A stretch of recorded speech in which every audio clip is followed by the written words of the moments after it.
Hey, what's up, everybody? This isn't Megan. This is Sim Terwilliger, and I have Megan McGuire joining me today on another episode of the Financially Free Era. Thank you. I am making this a game now. Everybody who comes on the pod from now on, if they're going to be a guest, I'm making them do my intro because everyone loves to make fun of my "What's up, everybody?" So here we go. Today, we're going to be chatting about IRS notices and some reminders about quarterly tax payments and who should be making them, what those are all about. And who better but to talk about this with but Sim, because Sim is our chief tax officer here at SLP Wealth. And she's in the midst of, tax season is done, the normal tax season, April 15th for the normal deadline. A lot of folks tend to do extensions, though, especially if we have student loans in the mix. We could do a lot of strategic things when we extend somebody's tax filing. So there's a lot of folks that are coming up due October 15th. I personally extended my own tax return, actually. And so Sim is in the thick of getting a lot of notices, though, with clients, or clients getting a lot of notices about certain things. So we thought, hey, this could be a good episode to talk through what kind of notices are coming through, what could you see, what do you do about it, do you panic, all of that good stuff. Well, rule number one is never panic. That never serves you or anybody. So, yeah, I think when people get a notice, the first reaction is like, oh, shoot, I'm going to jail. Like, why is the IRS sending me this Right. notice? Or something is wrong. It doesn't necessarily mean that something is wrong. Sometimes the IRS is wrong. Did that ever occur to you? That does happen. And I have some It examples. does. Yeah. But usually, when you get a notice, it's because they've identified something that either they think may be a mistake, it could be something they need more information on. Sometimes they're Hmm. just notices where they're like informing you of something. It doesn't necessarily require any action. Hmm. One that I noticed one that I noticed, for example, was a client who I think this was my fault. Actually, I made a mistake and I forgot to report the estimated payments that a client made. And so the IRS caught that and they said, hey, you made these payments. And so you actually should be getting a refund. You may have overpaid a little bit. So they caught a mistake that I did and they Hmm. fixed it. So that happens sometimes too. They're not all bad. Yeah. Yeah, they're not all bad, and they are a lot of times very resolvable. So yeah, I think acknowledging the fear, your brain does scream a lot of things when you get some kind of notice because it's the IRS. Like they're not warm and fluffy with their notices. They're like, "Hey, I hope this letter they're not like, "I hope this letter finds you well." It's almost screaming at you. It's like, "Hey, Megan, you didn't do this right." Or like, that's what it feels like when you're reading it. You have to remember a lot Um, of these notices are not sent by people. It's not like yeah, someone sitting it's at their desk computers. and they're like, there's something wrong with this return. It's automated. A lot of these are automated. So these are computers and computers are not always right. Check out our last Yeah. episode about AI. Yeah. And so I'll pick on like my own IRS notice that I got for 2022 tax year. It was IRS notice CP 2000. It's basically when you forget to include something in your return, and the top of it says like Department of Treasury, Internal Revenue Service, the address, my address, and then in huge bold letters across the top it says, "Did you forget to include something on your return?" And I read that and I'm like, oh my God, I What don't did I know. forget? I What do you know. think I forgot? Yep. And so it goes into like, this isn't a bill. However, we found some differences between what you reported on your tax return and what we received from third parties, such as employers and financial institutions for 2022, blah, blah, blah, blah. So I read that. Of course, initially I panicked, and then I'm reading through like what their listing was missed, and I realized, oh man, there was a big, big mistake. Somebody did not put my business down on the like taxpayer You're, versus business, yeah. right? Yeah, So you're like your business EIN versus your personal social security number. correct. So I had student loan planner actually did this to me. It's okay. It's all Called resolved out. now. But they had issued the 1099 I received from them that year to my social security number when I had reported it and paid taxes on it through my EIN number, my S corporation. And so I did pay those taxes. They just didn't think I did because I didn't report it under my personal social security number. So that was, an immediate like, oh, okay, there's a big mistake, but we could fix it. We could figure it out. And there was a couple other things. That was like the first year me and Kelly got married, so he had some like rinky-dink small brokerage accounts that he forgot about that generated like, $50 of some kind of return. So we had to report those too and redo our tax return. But yeah, so like the fear is there. It's like it comes and it's scary at first, but take a second, know that notices can be normal and they can oftentimes, almost always, be easily remedied. So we can talk through a couple different types of notices. Do you Yeah. want to jump into that next? So the one that I've been seeing like the most common with our clients is and I don't have the number because there's so many numbers. It'll be like, CP, whatever, right? A Hmm. lot of them are variations though of the CP 2000. So the one that I'm seeing with our clients, they're in California, and you guys know from listening to our podcast, we recommend married filing separately a lot for folks for student loan purposes, especially in community property states. There's some things we can play with, breadwinner loophole and whatnot. And so what's important is that you do Form 8958. And that is the form that goes with your taxes and it shows you how you've allocated different pieces of income, W-2 income, interest income, how you've paid your taxes. It all gets split down the middle for the most part. And yet, we are seeing this notice come through for some of our California clients, and it says basically what you've reported on your tax return does not match information we've received from third parties. And you look Hmm. at this and you're like, okay, what was the computer drinking that day? Like, obviously, it doesn't match what's on the tax return because we split everything in half. It's not going to match. So, obviously, the taxpayer didn't do anything wrong. The tax preparer didn't do anything wrong. This is just, I don't know, must be a glitch in the matrix because I also see these come out like in batches. I'll hear from like 5 clients at a time and within the same time frame. Like, I got this notice. Okay, so what do? You respond to them and you explain this to them. You almost have to like spoon feed them, which seems kind of Hmm. silly because they're like, you're the IRS, don't you know this? But anyways, that's what you have to do. They'll usually ask you to attach supporting documentation. So you might attach your 1040 again, and it has the Hmm. 8958 again, but you write a letter to them, and it'll say like, to whom it concerned with the IRS, my spouse and I filed married filing separately. We took advantage of the community property split in the state of California. We completed Form 8958. Like you lay it all out. Hmm. Um, and then you send it off, do certified mail, and there usually is a deadline for most of these notices. You have a certain time frame within which you need to respond. Most frequently, I see is 30 days. Don't sit on that. So even though the notice itself, you might not be in trouble, you need to respond to that, and so respond Hmm. to it as quickly as you can. Yeah, those like time deadlines are very real, like very real. Even though the IRS takes a long time to do stuff sometimes, like they put a deadline on something, and if you're late, you're late. So do pay attention to those deadlines to respond. And they often have a way too where you can request more time if you need it. So if you were on vacation for 2 weeks, you get back, you just saw this, you need time to like, prepare a response, like you can oftentimes ask for a little bit more time, and that can help too. Another one that we haven't seen too often, but like it's one I want to warn people about, not because it's bad, but just because since getting an IRS notice is scary, you should know this could happen, is for our folks who are filing married filing separately. In some cases, it can be strategic to wait a couple years and then file an amendment and amend that return from separate to joint. This isn't necessarily super strategic if you're in a community property state because you're not really paying a lot more in taxes by doing this strategy, but non-community property states, it can get you back a refund potentially.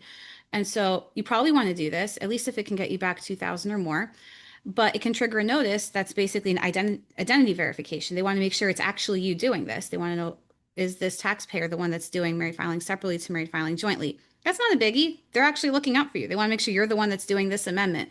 And no, you cannot pass this off to someone else to verify your identity because that kind of defeats the purpose. They want to make sure it's not someone else Right. doing it.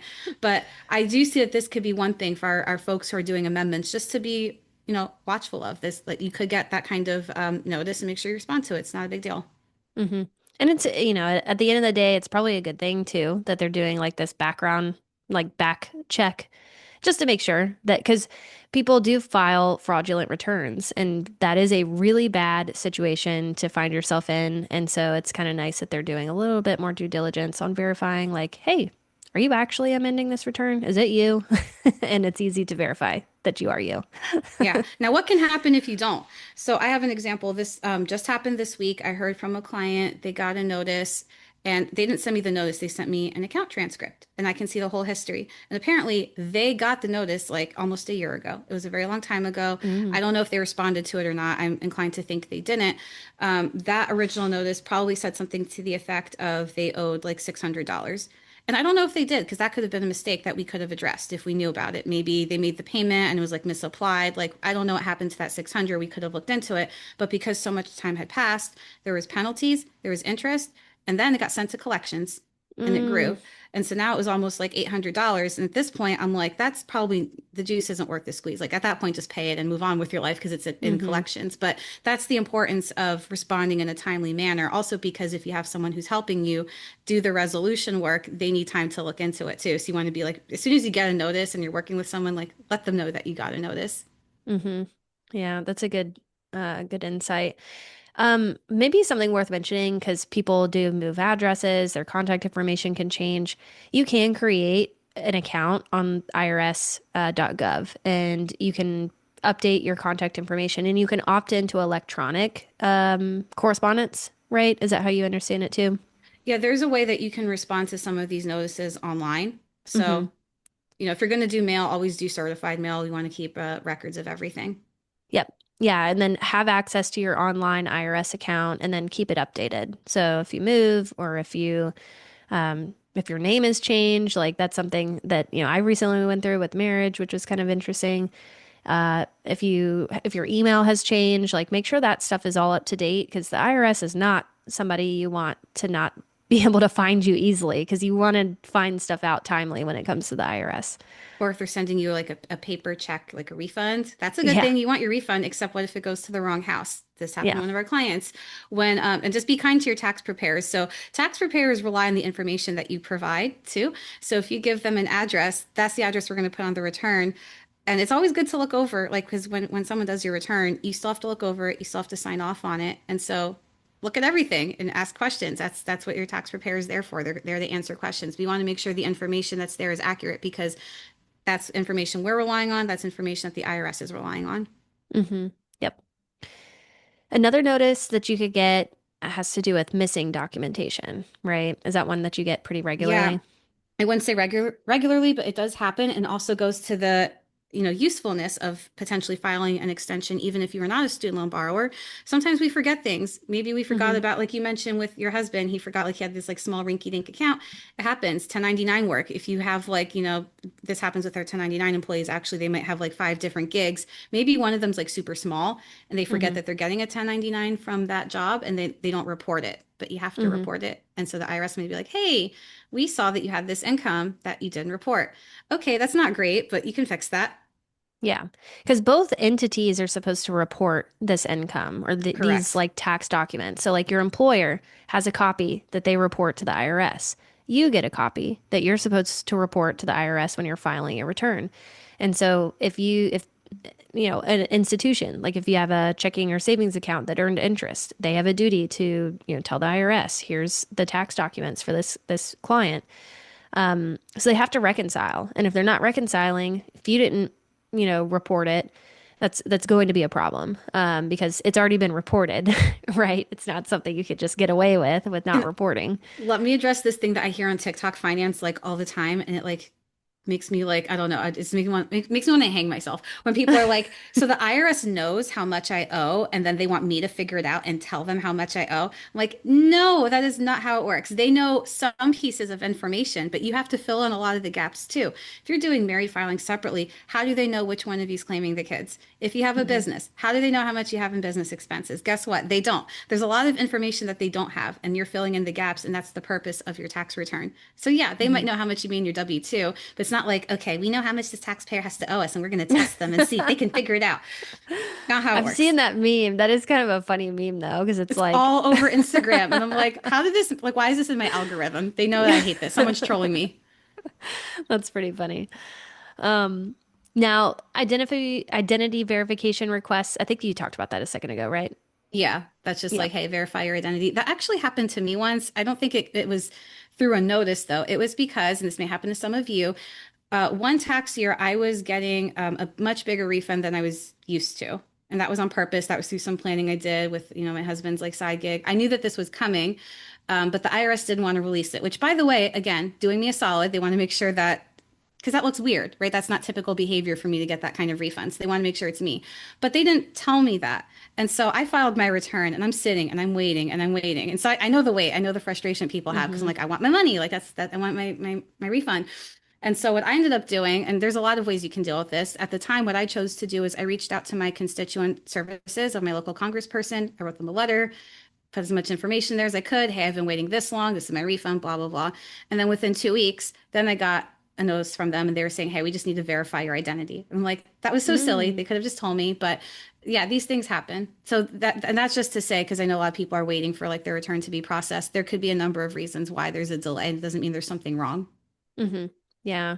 And that kind of brings us to the next point. Like you might be going through, or you might be selected for an audit or some kind of an examination randomly, because that is usually random unless they feel like there is some fraudulent activity going on. But This has typically, never happened to any of our clients that I know of, knock wood. yeah. It's pretty rare to get an audit.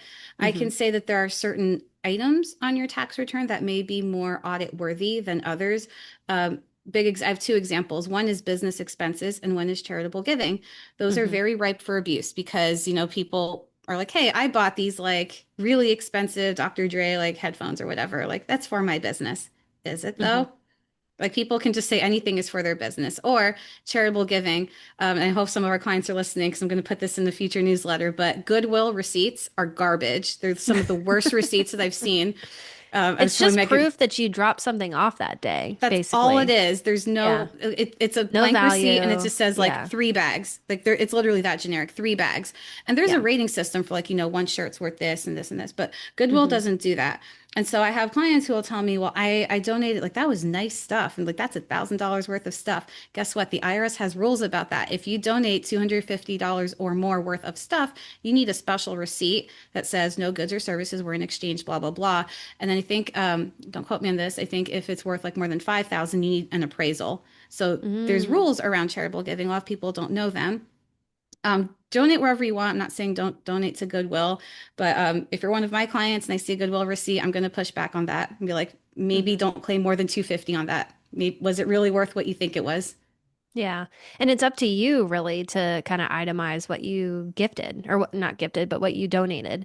So if you did have 12 shirts in there, you have to do the math on 12 shirts times whatever that rate is. If you had pants in there or kids' toys, like you have to kind of come up with the figures there on what you're donating. They're not doing it for you. All you do is drop it off and they hand you the receipt for proof of like you being there that day, essentially. So it's you know, like you said, the receipt is somewhat useless other than the timestamp. Yeah. So, Yeah, so the um, receipts are important. And so that could be a thing. And again, I know that right now people are like, well, the IRS is working out of a skeleton crew. Are they even doing audits? I don't know. That's not how yeah. I like to work either. Like I want to do the best for my clients, right? Because tax preparation is not just like, here's your return. It's also tax compliance. I don't work Hmm. for the IRS. I work for you as a client. And my job is to make sure you stay out of like IRS jail. It's not real jail. I call it IRS jail, but you don't want to hear from them. Better not Yeah. to hear from them at all. I think that's the moral of the story. Like, no one wants to hear from the IRS. Sometimes you will, and it's not a big deal, but better that you shouldn't. Hmm. Yep. So, what should you do when you first get some kind of notice in the mail or in your inbox? So first, open the letter, read it calmly, know that, hey, it's going to be okay. Whatever it is, it's going to be okay. You want to check the notice number and the date. So make sure you're paying attention to the date and the due date for a response. Confirm it's also legitimate. There's a lot of like phony notices that go out, and you want to make sure that there is some legitimacy to it. So, some red flags that it's a scam. Um, it comes from email, text, or social media. IRS is not working overtime to find your social media handle or your phone number to text you. They're going to do it real Um, old school, snail mail. right. Snail mail. It shouldn't be using threatening language like saying you'll be arrested. I know some folks have gotten those phone calls and voicemails before where it's like you'll Yeah. be arrested if you don't respond to this, blah blah. That's really aggressive, really aggressive. It demands immediate payment or says that your account will be suspended. So that's usually a red flag because they're going to give you a timeline to pay, and it's not going to be through weird avenues. So if it requests information from you, like bank information, passwords, your full social security number, they already have that, or they already have your social. They don't need that. Yeah, they'll just usually Um, give you like the website you can go on and pay online, which I mhm. recommend, by the way, is usually the best way to make these payments. Yes, pay online, irs.gov. There's a payment section. Go straight there. And if the contact information doesn't match the IRS, that's also something you can check. If it's from a shady Gmail address or a weird phone number or a weird address, like you can sniff that out pretty quickly by doing a quick Google search. And simple stuff too. Like if there's misspellings, if it doesn't actually have your name, it just says Mr. or Mrs., maybe the last name, but it doesn't have like your full name, then that could be a red flag too. So things like that you'd want to look out for. And if you are still in doubt, you could either call the IRS or you could look up on your online IRS account to see if there's a matching notice or some kind of correspondence in there about what they're sending you. So how do you respond? Well, I think it, Professionally. yeah, if you're using a tax professional, you're getting clients like sending you these notices, right? That's how like that typically operates. Like folks will get something and they'll say, "Hey, Sim," or "Hey, tax manager, here's what I got. What do I do?" Is that typically what the process Yeah, and is? then usually I'll just explain what the notice is, like calm the person down. Yeah. I haven't seen really, I can't think of any notices that I've seen where like the taxpayer was like in the wrong or like something scary was going to happen. Like it was all Mm-hmm. stuff that we could like sort through. But yeah, you want to respond to it in writing, put like a little letterhead, like your name, address, phone number, um, where you're sending it to, Department of Treasury. The address will be on the notice. Mm-hmm. And then just very professionally, to whom it may concern at the IRS, and then just explain whatever your response is. You have to respond. And usually the notice is good about telling you what they want you to do. Mm-hmm. Now, a lot of these notices will say, we want you to pay XYZ, and you can explain why you don't think you owe that. And the notice will say that too. If you think this was sent in error, you think something else, right? You still have to respond to it. They may ask for specific pieces of documentation. Like that one notice I mentioned where they were saying the W-2 does not match the return. Sometimes they'll ask you attach those W-2s. I would attach the W-2s and the 1040. And then you also send a copy of the notice. So you're responding to them and you're including the notice in your response. Like it's a nice little packet that you're going to send back to them. Yeah, and make a copy for yourself too. So you know exactly Yeah. what was sent. Document when you sent it. Send it certified mail, like Sim was saying. That's always a good thing when it comes to mail these days. And yeah, make sure you're paying attention to the deadline. Usually it's like 30 days to respond. You can try to request for more time if needed, though. I had one client who asked an interesting question. She got that notice where it was like, hey, the information doesn't match or whatever. And she said, can I just do an amendment? And will that result like amend from MFS to MFJ? Mm. And Mm-hmm. for her student loan situation, that would have actually been fine, but that's not a response to the IRS notice. You still have to respond Oh, to it. Even if the response is, well, I've amended the return and now it matches, like you still have to send something. interesting. That makes But I sense. but Yeah. I wouldn't just amend it and say I've amended it, here's my response. I would still explain what you did so they know why the original turn was the way it was done. Yeah. Okay. That makes sense. Yeah, when I got my notice, we did have to amend the 2022 return because we were missing those 1099 documents. So I know that in our response, it was the amended return, but it was also, oh, and by the way, here's XYZ. Sorry, we left that out. Here's also the situation with the 1099 income that was reported just under my business EIN. So that makes sense to have to like kind of spell it out like, hey, yeah, I'm doing this, but I'm also going to explain why I did that and what Yeah. happened. So, when do you get help? So, if the notice involves a super large tax balance, if it's an audit, if there's a proposed penalty that you want to talk through, or if there's something you don't understand, is that what you would say? Like, generally, that's when you would want folks to seek out help. I think so. Yeah. And you could work with your existing CPA, of course, or your existing EA or tax attorney can represent you before the IRS if it's a bigger deal. And what you don't want to do, you don't want to ignore it because it's not going to go away. Penalties and interest grow, just like that one case you were talking about where somebody probably did not respond. It was a year later and the balance ended up in collections and growing interest and fees. So we don't want that. That's not a good place to be in. You don't want to call the IRS without having read the notice. So read the notice and have like a really good understanding of what are they saying is happening? And what is your solution to that? Or what are your thoughts on that? If you genuinely have questions, maybe that's a time to call the IRS if you're very confused about why you're Be getting something. prepared for very long wait times. Yeah. In general, IRS wait times were already abysmal, but with, staffing shortages, it's even worse. Yeah. Mm-hmm. And don't assume it's a scam. I know we talked about like watching for scams, but don't initially assume it's a scam. Like make sure you're reading through it. You're taking a look to see if it is legit or not, and then proceed from there. So, some closing thoughts when it comes to notices. Any other closing thoughts that you have? I think just what we started with, which is don't panic, but Hmm. take action Yeah. and just trust that, you've done everything that you're supposed to. And sometimes mistakes happen. Doesn't mean that you're going to jail. Mistakes can be fixed. Yeah. Right. We've got a couple minutes left, and I wanted to spend maybe a couple minutes chatting about because it's halfway through the year, about this time when this comes out. We with our firm, with our process, and probably with if you're working with somebody doing tax, you're probably meeting with somebody about like a mid-year tax projection. What are the purposes of those, Sim? What would you say like a mid-year tax projection Yeah. is for? I think one of the big things is to make sure that you are on track to not grossly over withhold or under withhold. I know people really like getting refunds. I don't like when people get big refunds because it means you gave the government interest-free loan. You could have kept that money to yourself. I think people really, really, really hate owing money and writing a check at tax time. And they really hate owing penalties on that money too. So penalties are like, adding salt to the wound. So with the tax projection, we're doing just that. We're projecting out what we think your income is going to look like for the year. We're calculating what you're on track to withhold. And then based on other pieces of information that you give us, right? Child tax credit, other deductions you might have, we'll be able to, somewhat accurately estimate what your tax bill will look like. We compare that against what you're withholding and see what the difference is. If you're not paying enough, great. We're halfway through the year. We have some time to make changes. You can update your W-4, ask them to withhold X dollars more per paycheck. Or, same for state, right? Because a lot of our clients have state taxes too. It's a time to make those changes.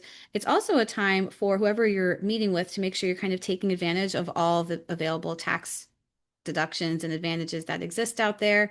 Some tax strategizing. So you want to make sure you're doing all of the things that you can. Some people will come into a meeting and say, like, yeah, I'm maxing my 401k. And I'll look at their pay stub and be like, you're not maxing your 401k. You need to make that change if that's your intention to do. Mm-hmm. Um, some people have two different jobs, like the two companies that don't speak to Mm-hmm. each other, and they over contribute to their 401k because they're putting X dollars in one and X dollars in the other. And when you work one job and you're like putting a lot in there, it's going to cut you off at the max. If you're working one job and you're putting like 50%, I don't know if they'll let you do this, 50% of your income. Once you hit 22,500, you can't put more into that 401k for this year. HR will cut you off. But two different jobs don't know what's going on. And so that's someone who doesn't realize, hey, I'm going to be in this really annoying situation next year where I have an over contribution and taxes, and I have to fix all of that. So Mm-hmm. it's a time to make sure that you're on track with your withholdings for taxes. It's also a time to make sure you're not doing anything that will be annoying for next year and making sure Mm-hmm. that we're doing everything that we can to save you some money in taxes. Yep. Yeah. That's a great rundown of what they look like. I have a neat And one that I did. You guys may have heard with this bill that came out, they increased the SALT cap limitation from 10,000 to 40,000 or 20,000 married filing separately. And there's a phase out. So that increase starts to phase out once you hit $500,000 modified adjusted gross income. I had one couple that I met with, and we projected that their income was going to be at 501.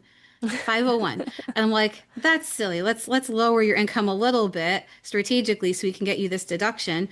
They mm-hmm. happen to have some business income, so I said, let's put some money aside in your solo 401k, which is great Mm-hmm. because you're going to save some money for retirement. You're going to get yourself out of that phase out and be able to take advantage of the full salt cap, deduction. That's Mm-hmm. tax plan. That's an example of tax planning. Yeah. And that's such a small little like, oops, I'm over by $1. Like if they didn't do that tax planning, imagine how frustrated they would have been at, the situation next year when they were filing taxes and realizing that they couldn't take that deduction. And it's Yeah. taking some proactive moves to take advantage of everything, which is great. Yeah, or like if you're just a little bit too high for the QBI deduction, what can we do to bring you hmm into that phase? And then if you're, this gets like super technical, but just when I've been like dealing with a lot of our clients is for the QBI deduction, how the solo 401k can actually interfere with that. And so there's some strategy behind when do you go solo 401k? When do you start focusing on Roth money? Mm-hmm. Yep. Yeah. And it's also, I think these meetings are also super helpful too for folks that have pretty variable income where, they've made X amount between January to now, but then they have some projections for where they're going to be for the rest of the year. And maybe it's a lot higher than it was previously or that it was last year. Maybe it's a lot lower. Those folks will So, probably need to do two, potentially two meetings just to check in. So maybe one this summer and one in like October, November. see where What things I'd are shaking out towards the Yeah, end. Yeah. I always like to assume the best. Like for my clients, I'm like, I hope you make a lot of money. Like, oh, I hope this is so successful for you. And so what I want you to hmm do is you're probably going to over withhold for Q3. These are just percentages I kind of made up as a rule of thumb, but I would say anywhere from 35 to 40% of whatever you earned in that quarter will be a payment. hmm And we can kind of figure out like, okay, maybe state should be like 5% of that and the rest should go to federal. But there's a chance that that may be too high. And that's okay because Q4 we can adjust a little bit. But the IRS is a pay as you go system and they will penalize you if you do not pay enough in a certain quarter. I got a refund this year. So the IRS gave me money back and I still had to pay a $30 penalty because Q1 I under withheld despite having made up for it the rest of the year. So they do not play. They want it when you earn it. Yeah. Yeah. Pay as you go is the term there. And that's why like payroll companies, like they estimate how much you're going to be making over the course of the year, and that's how they withdraw like the tax money from your paycheck. So they do their best to estimate like based on how much you're making over the course of the year and like annualizing it, what they think that you're going to owe so they can appropriately like set aside the taxes so you're not going to owe. But if you're 1099, if it's up to you to be putting money aside, like you've got to make those projections, you've got to make those estimates and plan appropriately. So, oh man, quarterly taxes. If you are someone who owed taxes last year, or if you're concerned about whether or not you should be paying your quarterly taxes, you can take a look at your last year's tax return to see if you have quarterly payment vouchers included. And they would be estimates for what you should pay this year if you need to. If you don't have these quarterly estimates, maybe that wasn't projected for this Well, a upcoming lot of year. the vouchers are actually based off of what you earned the prior year. Yeah. And so for Mm-hmm. someone who's like, hey, my side hustle is really going to take off, those vouchers may not be high enough. And so that's why I like my rule Yes. of thumb. So I'm like, you can fall back on the vouchers, but if Mm-hmm. that 35 to 40% range ends up being more than what's on the voucher, just err on the side of overpaying a little bit and we can fix it later. Yeah. Yeah. That's a great way to put it. Yeah. So that's what you could search for in your last year's tax return to help kind of find a starting point and then do some quick thinking on like, where are we actually at income wise this year compared to last year? And then how does that stack up to like the 35 or 40% kind of threshold that Sim is talking about? Well, great. I think that touches a little bit on quarterly taxes. That was an episode we had done before we moved over here to the Financially Free Era channel. I did an episode on this back in April about quarterly payments. So if you wanted to go check that one out, just find the Student Loan Planner podcast, scroll back to April, and you'll have a whole other episode on this topic as well. But thanks, Sim, for joining me and chatting tax. Of course, this is always a tax in general is a very popular topic when it comes to finances, and we should probably talk about it more. So I'm gonna keep bugging you to come on board with me to talk tax. Just as long as no one shoots the messenger. Well, good. Well, I hope everyone has a lovely weekend coming up, and we will catch you on the next one. Thanks, Sam, for joining. Thanks, everyone. Are you ready to unlock financial freedom faster with SLP Wealth? Get high quality, affordable, student loan aware financial planning and get the best deal for it anywhere that you're going to find working with your own dedicated SLP Wealth financial planner that is able to give you the best integrated advice across financial planning, investments, and tax, along with all the student loan hacks that you know you need and that you know impact all other areas of your financial planning. The deal you're going to find here is special just for podcast listeners. If you go to promo.slpwealth.com, you can sign up with a great discount off your first month. That's promo.slpwealth.com.